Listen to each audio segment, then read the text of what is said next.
But there's a lot of also talk about kind of where this technology can go as far as being an internet for value, sort of a payments protocol. And what that really means is now for the first time, can you architect the exchange of value like we've been exchanging information? And kind of our view of the world is already connected through an information web.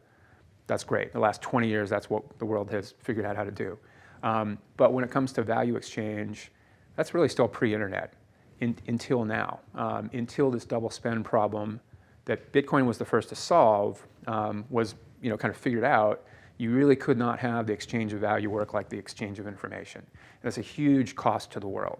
So that if you can now have a value exchange, value web that works like our information web, layer that on top of the information web, you flatten finance, you tremendously save costs globally, but more importantly, you raise the amount of commerce that can happen. There's so many parts of the world, Africa and China and South America, that have access to the internet, the information web, but no ability to act on that information through like a value web.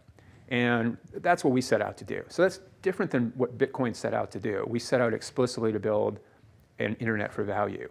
So we think most people will use Ripple using dollars, euro, yen, the existing things of value that they're comfortable with. And Ripple, our currency, really plays more of a supporting role. So you can completely ignore it, or you can use it directly. The important thing is the value web plays the starring role, the math-based currency plays the supporting role.